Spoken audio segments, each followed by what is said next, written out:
The story George Strait never told about his daughter's death and how it changed everything. The silence in the backstage dressing room was almost suffocating.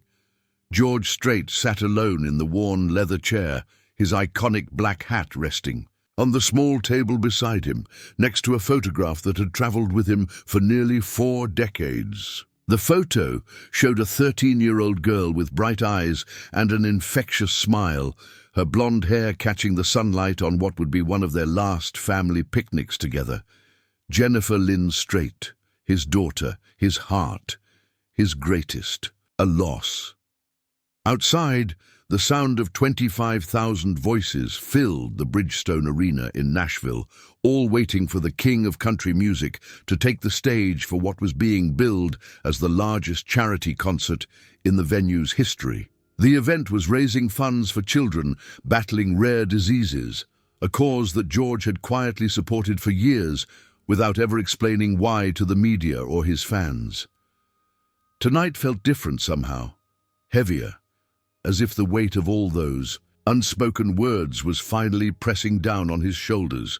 Emily Watson stood in the massive crowd, her heart pounding with a mixture of hope and desperation that had become all too familiar over the past 8 months. Her 10-year-old son Tommy sat in his wheelchair beside her, his small frame dwarfed by the adult-sized George Strait t-shirt he insisted on wearing to every doctor's appointment.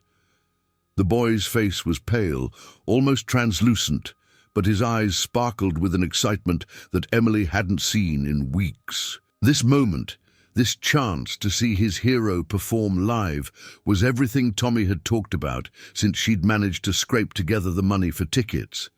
The tickets hadn't been cheap. Emily had sold her grandmother's wedding ring, worked double, shifts at the diner where she waited tables, and even sold her car, relying on her sister's old sedan to get Tommy to his treatments. But seeing the pure joy on her son's face as they found their seats in the 8th row made every sacrifice worth it. Tommy had been listening to George Strait's music since he was 5 years old. Something about those authentic, heartfelt lyrics, speaking to him in a way that surprised everyone around him. "Mama, do you think he'll play All My Exes Live in Texas?" Tommy asked, his voice weak but filled with hope. Emily smiled and ruffled his hair, which had grown back thin and wispy after his last round of chemotherapy. "I hope so, baby. I know that's your favorite." She didn't mention that she'd written 3 different letters to George Strait's management company over the past month, each one more desperate than the last, begging for just 5 minutes of the country star's time. She didn't tell Tommy about the automated responses she'd received, or about the security guard who'd laughed when she'd tried to explain her son's situation at the venue's entrance earlier that evening. If you're watching this story unfold with us tonight, we'd love to hear from you in the comments below. Let us know where you're tuning in from and share your thoughts about what makes music so powerful in times of struggle. Don't forget to subscribe to stay with us until the very end of this incredible journey. 3 floors above the crowd, George's longtime manager, Bobby Reynolds, paced nervously in the production office. For the 15th time that day, he was trying to convince his most famous client to open up about his personal tragedy during the post-show interview with Nashville's biggest country music reporter. "George, listen to me," Bobby said into his phone, knowing the star could hear him clearly through the dressing room's intercom system. "Jennifer's been gone for 37 years. The fans love you, but they don't really know you. If you just talk about her tonight, about how losing her led you to support this cause, the donations could triple. We're talking about potentially saving hundreds of kids' lives with the money we could raise."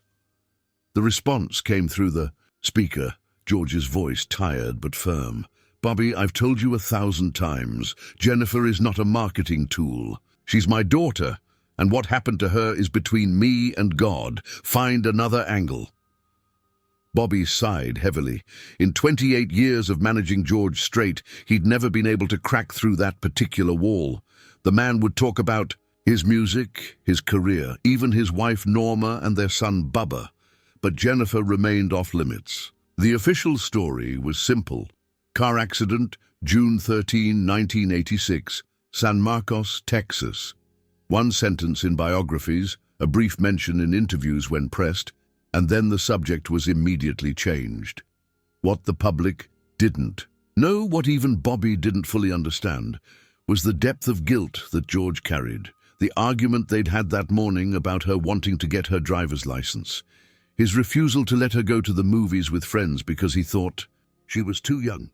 The way she'd stormed out of the house, angry and defiant, climbing into a car with an 18-year-old boy who'd been drinking. The last words he'd spoken to his daughter had been harsh ones, and that knowledge had eaten at him every single day since. In the arena below, the lights dimmed and the crowd erupted in anticipation. Tommy gripped his mother's hand tightly, his breathing becoming more labored as his excitement peaked. Emily noticed the change immediately and reached for the small oxygen tank attached to the back of his wheelchair, gently placing the mask over his nose and mouth. "Just breathe, sweetheart. Save your energy for the show," she whispered, trying to keep the worry out of her voice. The doctors had been clear that nights like this, with the stimulation and excitement, could be dangerous for Tommy. His body was fighting a battle it was destined to lose, a rare genetic condition that was systematically shutting down his organs. They'd given him 6 months to live 8 months ago, and Emily knew she was living on borrowed time. A production assistant knocked on George's dressing room door. "Mr. Strait, we're ready for you. House lights are down, band's in position." George picked up the photograph of Jennifer and studied it for a long moment. In the image, she was wearing a small silver cross necklace that he'd given her for her 13th birthday, just 2 months before the accident. He'd kept that necklace, had carried it in his guitar case for every single performance since her funeral. Tonight, for reasons he couldn't quite explain, he'd put it in his pocket instead. "Give me 2 more minutes," he called back, his fingers tracing the edge of the photograph. He closed his eyes and could almost hear her voice, high and sweet, singing along to his songs in the car during their weekend trips to the ranch. Jennifer had always said she wanted to be a nurse when she grew up, specifically a pediatric nurse who worked with sick children. She'd volunteer at the local hospital's children's ward every Saturday, reading stories and playing games with kids who were fighting battles much bigger than themselves. Standing up slowly, George placed the photograph in his jacket pocket next to Jennifer's necklace and reached for his guitar. As he walked toward the stage entrance, he passed a monitor showing the live feed of the audience. His eyes stopped on a section near the front where he spotted a small boy in a wheelchair, wearing what appeared to be a miniature version of his own black cowboy hat. Something about the sight made his chest tighten with an emotion he hadn't allowed himself to feel in public for decades. The crowd's roar was deafening as George stepped into the spotlight, his presence commanding immediate attention. He'd performed on this stage dozens of times, but tonight something felt different. The weight of 37 years of silence seemed to hang in the air around him like a tangible thing, and for the first time in his career, George Strait found himself wondering if it was finally time to let some of that weight go. But as the opening chords of his first song began to play, he pushed those thoughts aside and did what he'd always done best. He lost himself in the music, unaware that in the 8th row, a dying boy was experiencing what would soon become the most important night of his young life, and that before this evening was over, everything George thought he knew about healing, forgiveness, and the power of keeping promises would be forever changed. The familiar melody of Amarillo Morning filled the arena, and George's voice, still strong and clear after 4 decades in the business, wrapped around the lyrics like a warm embrace. 25,000 voices joined in immediately, creating a wall of sound that seemed to vibrate through the very foundation of the building. But George's eyes kept drifting back to that small figure in the wheelchair, the boy whose face was illuminated by the stage lights and whose obvious joy was Visible even from this distance, Tommy was singing along to every word, his voice barely audible, but his mouth moving in perfect sync with his hero's. Emily watched her son with a mixture of happiness and heartbreak, knowing that moments like these were becoming increasingly rare. The disease was progressing faster than anyone had anticipated, and some days Tommy barely had the energy to get out of bed. But tonight, he was completely alive, completely present, completely happy. "He knows every single word," Emily whispered to her sister Linda, who had driven them to Nashville and was sitting in the seat beside her. Linda nodded, wiping away tears she hoped Tommy wouldn't notice. She'd watched her nephew deteriorate over the past year, seen Emily sacrifice everything to pay for treatments that everyone knew were just buying time, not hope.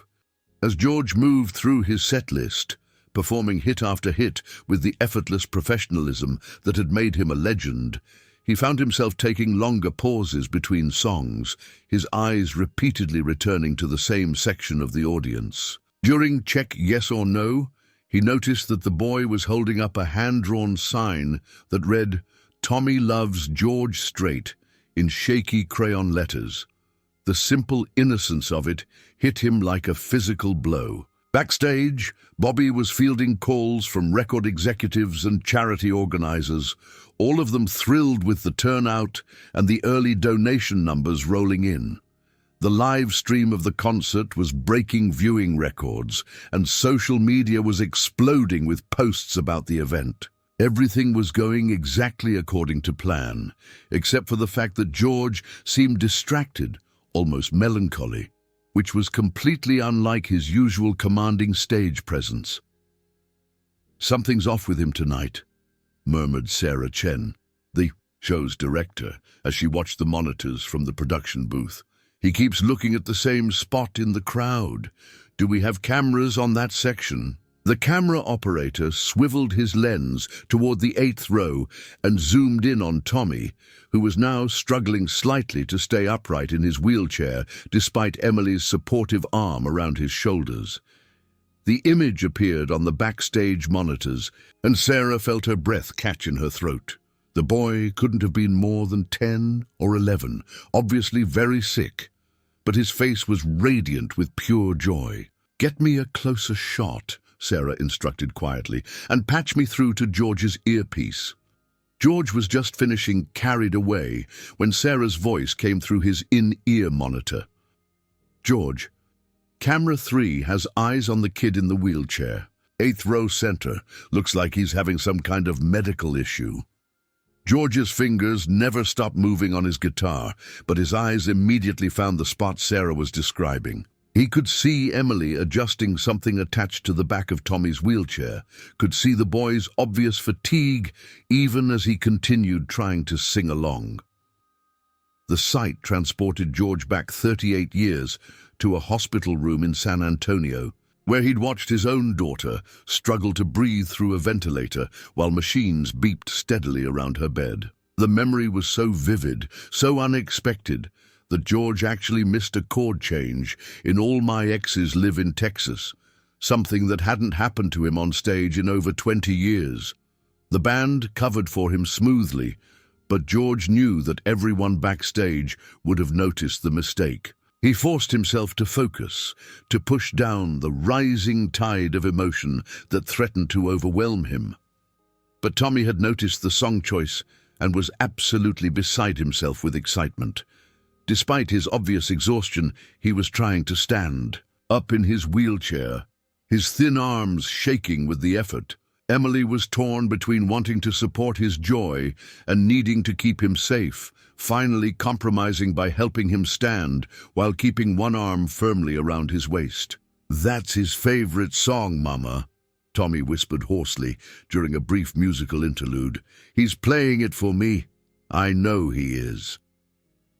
Emily's heart broke a little more. She knew that George Strait couldn't possibly see them clearly from the stage, couldn't know that this particular song held special meaning for her son. But she wasn't about to crush Tommy's beautiful belief that somehow, some way, his hero was performing just for him. As the song ended, George made a decision that surprised everyone, including himself. Instead of moving immediately into the next number as rehearsed, he walked to the front of the stage and sat down on the edge, his long legs dangling over the side. The arena fell silent, sensing that something unplanned was about to happen. "You know," George said into his microphone, his voice carrying easily through the massive space, "I've been performing for a lot of years now. Been on a lot of stages in front of a lot of crowds, but every once in a while you look out into the audience and you see something that reminds you why you started doing this in the first place." The crowd waited expectantly, but Emily felt a flutter of something that might have been hope. Was he looking at their section? Could he possibly be talking about Tommy? "Music has a way of bringing people together," George continued, his eyes scanning the crowd but somehow always returning to that 8th row. "It has a way of healing things that medicine can't touch, of saying things that words alone never could. Tonight, this whole event is about helping kids who are fighting battles that most of us can't even imagine. Kids who are braver than any of us up here on this stage." Tommy was gripping his mother's hand so tightly that Emily could feel his small bones pressing against hers.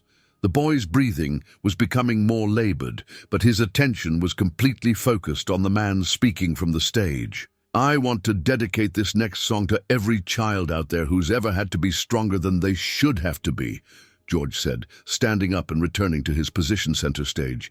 "And to every parent who's had to watch their child fight, a battle they'd gladly fight for them if they could." The opening notes of "I Cross My Heart" began to play, and Emily felt tears streaming down her face before she could stop them. It was the song that had been playing on the radio the day Tommy was diagnosed, the song that had somehow become their anthem of hope and determination over the past year. How could George Strait possibly have known? As George sang the deeply emotional ballad, his voice seemed to carry directly to their small section of the arena. Tommy was crying now too, but they were tears of pure happiness, of feeling seen and understood in a way that transcended the impossible distance between a superstar and a sick little boy in the audience. But what none of them knew was that backstage, Bobby Reynolds was frantically trying to figure out why his normally predictable client was going completely off script, and that in the VIP section, a local news reporter was starting to suspect that there was a much bigger story unfolding than anyone had anticipated. The night was about to take a turn that would change everything for everyone involved, in ways that none of them could possibly foresee. As George finished the emotional ballad, he noticed that security was beginning to converge near the 8th row. Tommy had slumped forward in his wheelchair, his small body finally succumbing to the exhaustion that Emily had been watching build throughout the evening. She was frantically trying to get his attention while simultaneously reaching for the emergency medication in her purse, but the noise of the arena made communication nearly impossible. "We need a medic in section 108. Came the urgent call through George's earpiece, and his blood ran cold. He knew without being told that it was the boy in the wheelchair, the child who had somehow broken through 37 years of carefully constructed emotional barriers in the span of 2 hours. Without thinking, George set down his guitar and walked to the front of the stage. "Ladies and gentlemen, we're going to take a brief intermission," he announced, his voice steady, despite the chaos he could see unfolding in the crowd. "Please remain in your seats and we'll be right back with you." The house lights came up, partially, and George could see clearly now as paramedics made their way through the crowd toward Tommy. Emily was kneeling beside her son's wheelchair, her face pale with terror as she watched him struggle for breath. The sight transported George immediately back to that horrible night in 1986, when he'd followed an ambulance to the hospital, not knowing if his daughter would survive the next hour. Backstage, Bobby was having what could only be described as a complete meltdown. What do you mean he left the stage? George Strait doesn't leave the stage in the middle of a show. George Strait doesn't break protocol. George Strait certainly doesn't stop a 25,000-person concert for one sick kid in the audience.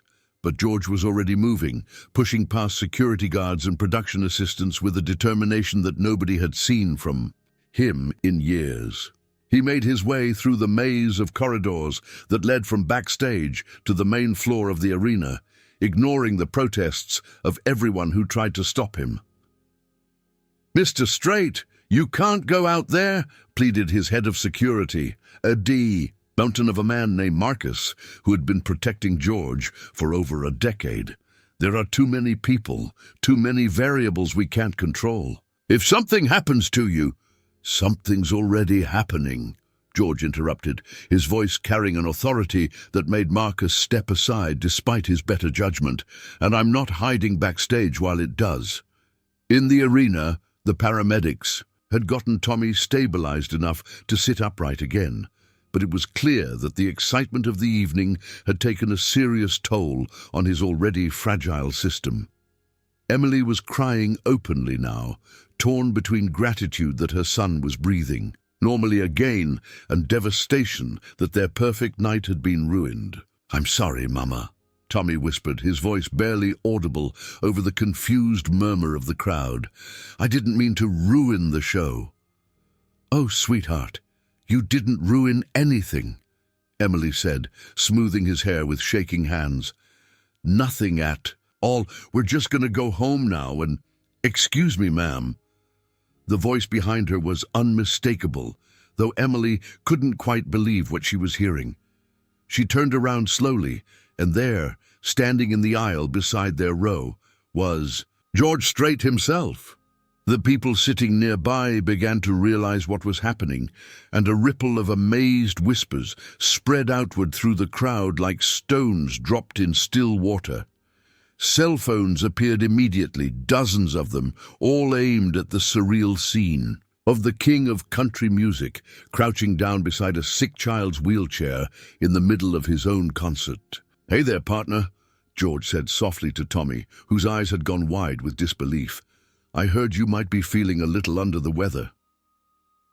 Tommy tried to speak but could only nod, his small hand instinctively reaching out toward George before pulling back shyly. George noticed the gesture and gently took the boy's hand in his own, and Emily saw something in the country star's eyes that looked almost like recognition, as if he was seeing someone else entirely. "What's your name, son?" George asked, though he'd already been briefed by the paramedics. "Tommy Watson," the boy managed to whisper. "I'm 10 years old, and you're my hero." The simple honesty of the statement hit George like a physical blow. He found himself thinking of Jennifer, of all the children he'd visited secretly in hospitals over the years, of all the promises he'd made to his daughter's memory that he'd never spoken aloud. This moment felt different somehow, more significant than all the others combined. "Well, Tommy Watson, I think you're pretty heroic yourself," George replied, his voice thick with emotion that he was no longer trying to hide. "Takes a lot of courage to come to a big show like this when you're not feeling your best." Emily watched in amazement as her son's face transformed with joy, despite his obvious exhaustion. She dreamed of this moment for months, had imagined it happening backstage or in some controlled environment, never in the middle of a concert with thousands of people watching. "Mr. Strait," she began, trying to find words that could possibly express her gratitude. "I can't believe you came down here. I know you must have a show to finish and we don't want to keep you—" George looked up at her then, and Emily saw something in his expression that made her breath catch. It wasn't just kindness or professional courtesy. It was pain, deep and old and carefully hidden, but unmistakable to another parent who had spent months watching her child suffer. "Ma'am, the show can wait," George said quietly. "Right now, this is exactly where I need to be." He turned his attention back to Tommy, who was staring at him with the kind of wonder that children reserve for magic tricks and Christmas mornings. "Tell me, Tommy, do you play any instruments? I've been learning guitar, Tommy said, his voice getting a little stronger with excitement. Mama bought me one from a pawn shop, and I've been practicing your songs. I'm not very good yet, but I know 3 chords. George smiled, the first genuine smile Emily had seen from him since he'd appeared beside them. 3 chords, huh? You know what? Some of the best songs ever written only use 3 chords. Matter of fact, I've got a guitar backstage that I think might be just about your size. Tommy's eyes lit up like Christmas and the 4th of July, rolled into one. Really? You mean it? I mean it, George said, then looked up at Emily. That is, if it's all right with your mama, and if you're feeling up to coming backstage for a few minutes. Emily felt her world tilt sideways. This couldn't be happening. Things like this didn't happen to people like them, to single mothers, working double shifts and children with terminal diagnoses. But here was George Strait, the most private, most professional entertainer in country music, offering to take her dying son backstage in the middle of his own concert. She started, then stopped, overwhelmed by the magnitude of the moment. "Mama, please," Tommy whispered, and the hope in his voice was so pure, so desperate, that Emily knew she would have agreed to anything that could put that expression on her son's face. "Yes," she said finally. "Yes, if you're sure it's not too much trouble." George stood up, his knees protesting slightly after crouching for so long, and signaled to Marcus, who had been watching the entire exchange with growing amazement. In 30 years of working in entertainment security, Marcus had never seen anything like this. "We're going backstage," George announced to his bodyguard. "Clear a path, but do it quietly. No fanfare, no media circus. This is between us and Tommy here." As they prepared to make their way through the crowd, George leaned down one more time to speak directly to Tommy. "You know what, partner? I think this might just turn out to be the most important show of my entire career." What Tommy, Emily, and even George himself didn't realize was that this spontaneous act of kindness was about to unlock secrets that had been buried for nearly 4 decades. And that before the night was over, the legend of George Strait would be forever changed by the courage of one small boy who refused to let a terminal diagnosis steal his dreams. The journey backstage was unlike anything Emily had ever experienced. Marcus and 2 other security guards formed a protective barrier around their small group as they moved through corridors lined with photographs spanning George's entire career. Tommy was sitting upright in his wheelchair again, his earlier medical episode seemingly forgotten in the excitement of this impossible moment. His small hand clutched a miniature guitar pick that George had given him from his pocket, a simple gesture that had made the boy's face light up like sunrise. "Mr. Strait," Emily said as they walked, still unable to believe this was really happening. "I need you to know that Tommy has been listening to your music every single day since his diagnosis. It's gotten him through treatments, through the worst days, through everything. You've already given him more than you could possibly know." George glanced down at Tommy, who was looking around with wide eyes at the backstage world he'd only ever imagined. "What kind of treatments, son?" George asked gently. "Chemotherapy, radiation, lots of different medicines," Tommy replied matter-of-factly, with the kind of casual acceptance that broke adults' hearts. "The doctors say I have something called mitochondrial cardiomyopathy. It's really rare, and it makes my heart and other organs not work right." George stopped walking so suddenly that Marcus nearly ran into him. The color drained from his face as if someone had opened a valve, and Emily saw his hands begin to tremble slightly. "Did you say mitochondrial cardiomyopathy?" George asked, his voice barely above a whisper. "Yes, sir," Tommy nodded. "Do you know about it? Most people never heard of it before." Emily watched George's face transform with an expression she couldn't quite identify. It wasn't just sympathy or concern, it was something deeper, more personal, almost like recognition. Before George could respond, they arrived at his dressing room, and he seemed to shake himself back to the present moment. "Let's get you settled." "In here, Tommy," George said, opening the door to reveal a surprisingly modest space dominated by an acoustic guitar on a stand, and that same photograph Emily had noticed him holding earlier. Tommy's eyes immediately went to the guitar. "Is that one of your real guitars, Mr. Strait?" "It sure is," George replied, lifting the instrument from its stand. "Matter of fact, this one's been with me for about 15 years now. It's traveled all over the world." He sat down in the chair across from Tommy and began tuning the strings. "Now, you said you know 3 chords. Which 3? G, C, and D," Tommy said proudly. "My guitar teacher said those are the most important ones." George smiled and began playing a simple progression using exactly those 3 chords. "Your teacher was right. You can play thousands of songs with just those 3. Listen to this." As George played, Emily noticed that his eyes kept drifting to the photograph on the table. The image showed a young girl who couldn't have been much older than Tommy, and there was something about George's expression when he looked at it that made Emily's heart ache with recognition. It was the same look she wore when she thought about Tommy's future, or lack thereof. "Mr. Strait," Tommy said during a pause in the music, "who's the girl in the picture? She's really pretty." The question hung in the air like smoke, and Emily watched as George set down the guitar with hands that were no longer steady. For a long moment, he simply stared at the photograph without speaking, and Emily began to worry that Tommy had somehow crossed a line that shouldn't have been crossed. "That's my daughter Jennifer," George said finally, his voice so quiet that they had to lean forward to hear him. "She was 13 years old when that picture was taken."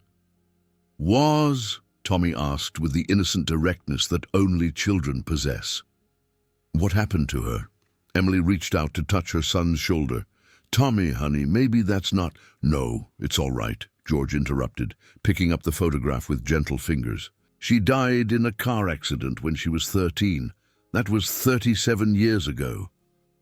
The silence that followed was profound. Even the sounds from the arena seemed muted, as if the entire world was holding its breath. Tommy studied George's face with the intense focus that children use when they're trying to understand something important. "I'm really sorry that happened to you, Mr. Strait," Tommy said softly. "That must have made you very sad." "It did, son. It still does." "Is that why you help sick kids? Because you miss her?" The question was so simple, so direct, that it cut through 37 years of carefully constructed defenses like a knife through paper. George looked at this dying child and saw something in his eyes that reminded him so powerfully of Jennifer that it was almost unbearable. "You're a very smart boy, Tommy," George said. "Smarter than most adults I know." "Yes, I think that's exactly why I do it." What happened next would later be described by everyone present as the moment when everything changed. George reached into his jacket pocket and pulled out a small silver cross on a delicate chain, the same necklace visible in the photograph. He'd carried it with him for 37 years, through thousands of performances, but had never shown it to another living soul. "This was hers," he said, holding it up so that the dressing room lights caught the silver and made it shine. "I gave it to her for her 13th birthday, 2 months before she died. I found it in the wreckage of the car." Emily felt tears streaming down her face as she watched this intensely private man share something so personal with her son. But Tommy was studying the necklace with a strange expression on his face. "Mr. Strait," Tommy said slowly, "can I tell you something kind of weird?" "Of course you can." "When I was in the hospital last month when I was really sick, I had this dream. There was a girl about my age, and she had blonde hair and she was wearing a necklace just like that one. She told me that music was going to help me get Better, and that I should never give up believing in miracles. The words hit George like a physical blow. He stared at Tommy with an expression of such shock that Emily began to worry he might be having some kind of medical episode himself. "Tommy," George said, his voice shaking, "in your dream, did this girl tell you her name?" "She said her name was Jenny, and she said to tell her daddy that she was proud of him for helping kids like me, even though he thought nobody knew about it." The photograph slipped from George's nerveless fingers and fluttered to the floor. For 37 years, he had visited children's hospitals in secret, never seeking publicity, never wanting credit, driven by a promise he'd made to Jennifer's, memory that he'd never spoken aloud to another person. The idea that this dying child could somehow know about his most closely guarded secret was impossible, inexplicable, and absolutely undeniable. "Tommy," George whispered, "nobody knows about those hospital visits. Nobody. I've never told anyone, not my wife, not my manager, not my best friends." "How could you possibly know about that?" But before Tommy could answer, the dressing room door burst open and Bobby Reynolds rushed in, his face flushed with panic and anger. "George, what the hell do you think you're doing? You've got 25,000 people out there waiting for you to finish the show, and you're back here playing house with some sick kid? This is insane, even for you. We need to get back out there right now before this turns into a complete disaster." The words hung in the air like poison, and Emily watched as George's expression shifted from vulnerable openness to something she'd never seen before. Pure, cold fury. And she realized that the most dramatic moment of this incredible night was about to unfold before their eyes. George stood up slowly, his movements deliberate and controlled in the way that comes before an explosion. For 37 years, he had been the consummate professional, the man who never lost his temper in public, who never let personal emotions interfere with business. But Bobby's callous dismissal of Tommy as some sick kid had crossed a line that George didn't even know existed until this moment. "Bobby," George said, his voice dangerously quiet, "I want you to look at this boy, really look at him."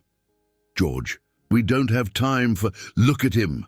The words came out like a whip crack, and Bobby actually took a step backward at the force of it. "His name is Tommy Watson. He's 10 years old.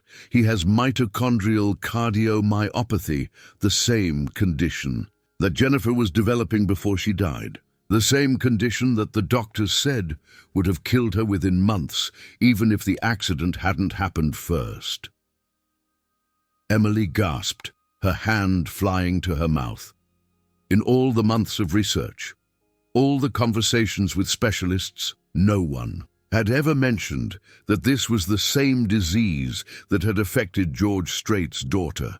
The coincidence was too enormous, too impossible to be mere chance. "George," Bobby said, his voice taking on the patronizing tone he used when he thought his client was being unreasonable, "I understand you're emotional right now, but we have contractual obligations. The venue, the sponsors, the television crew. The television crew can wait. The sponsors can wait. The venue can wait." George's voice was getting louder now, and Emily could see the decades of suppressed grief and rage finally finding an outlet. "This boy is dying, Bobby. He came here tonight because my music gives him hope, because in a world that's taken everything from him, somehow my songs make him feel less alone, and you want me to treat him like he's an inconvenience?" Tommy was watching this exchange with wide eyes, clearly sensing the tension, but not fully understanding what was happening. Emily reached over and took his hand, torn between wanting to protect her son from this confrontation and being unable to look away from the most honest moment she'd ever witnessed from a public figure. "Furthermore," George continued, his voice now carrying the authority of a man who had spent 4 decades as one of the most powerful figures in country music, What I do in my private time, who I visit, who I help, is none of your damn business and never has been. You work for me, Bobby, not the other way around. Bobby's face was turning red now, and Emily could see that he was struggling between his desire to maintain control and his growing realization that he had seriously miscalculated this situation. "Those hospital visits you've been making," Bobby said, "the ones you think nobody knows about. Of course I know about them. I've been covering for you for years, making excuses when you disappear, redirecting questions when reporters get curious. You think you've been doing this in secret, but I've been cleaning up after your bleeding heart for decades." The admission hung in the air like a challenge, and Emily watched as George's face went through a series of emotions: shock, betrayal, and finally, a kind of terrible clarity.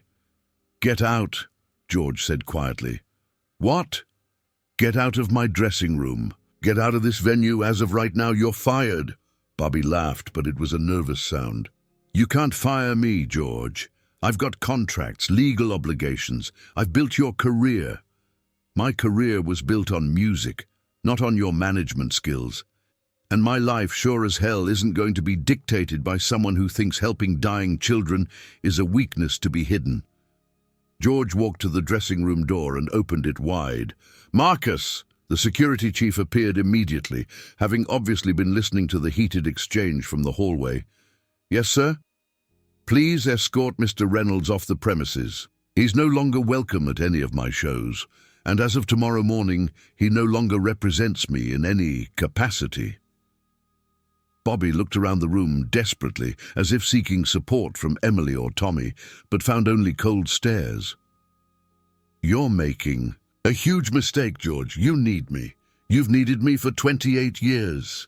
What I need," George said, his voice finally calm again, "is to remember who I am when I'm not on stage, and that's something you've been helping me forget for too long."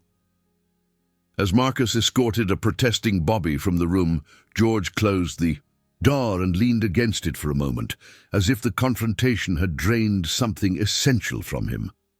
When he turned back to Emily and Tommy, his face was softer, more vulnerable than before. "I'm sorry you had to see that," he said to Tommy. "That wasn't very professional of me." "It's okay, Mr. Strait," Tommy replied, with the kind of wisdom that only comes from facing mortality at a young age. "Sometimes grown-ups need to stand up for what's right, even when it's hard." George smiled then, the first genuine smile Emily had seen from him since this entire surreal evening began. "You know what, Tommy? You're absolutely right about that." There was a soft knock on the door, and George opened it to find Sarah Chen, the show's director, looking concerned but respectful. "Mr. Strait, the audience is getting restless, and we need to know what you'd like to do about the rest of the show." George looked at Tommy, then at Emily, then back at Sarah. "How many people are out there right now?" 25,000, sir, plus about 2 million watching the live stream." "And how many of them do you think have ever lost someone they loved? How many do you think are dealing with sick family members or fighting their own battles that nobody else can see?" Sarah looked puzzled by the question.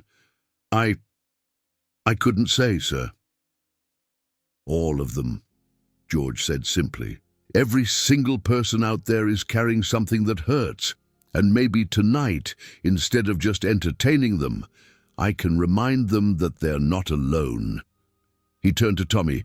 "Son, would you like to come out on stage with me for the rest of the show?" Tommy's eyes went so wide that Emily was momentarily worried they might fall right out of his head. "Really? On the real stage? In front of all those people?"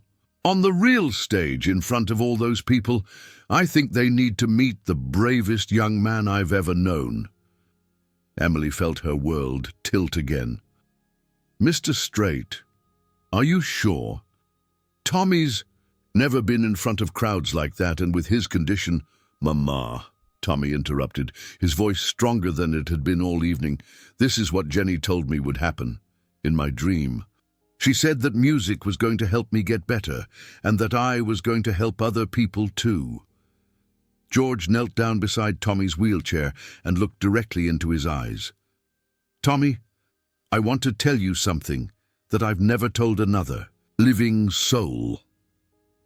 The night before Jennifer died, we had an argument. I was angry with her about something that doesn't even matter now, and the last words I spoke to my daughter were harsh ones. I've carried that guilt for 37 years, and it's been eating me alive." He paused, struggling with emotions that had been locked away for decades. "But tonight, talking to you, hearing about your dream, I finally understand something that took me way too long to figure out. Jennifer didn't die to punish me.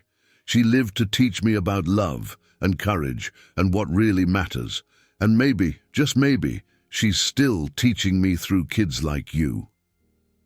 Emily was crying openly now, not just for her son or for George, but for the profound sense that she was witnessing something sacred, something that would change all of their lives forever. "So," George continued, reaching into his pocket and pulling out Jennifer's silver cross necklace, "I want you to have this, not to replace it when you get better, but to remind you that some kinds of love are stronger than death, and that miracles come in all different shapes and sizes."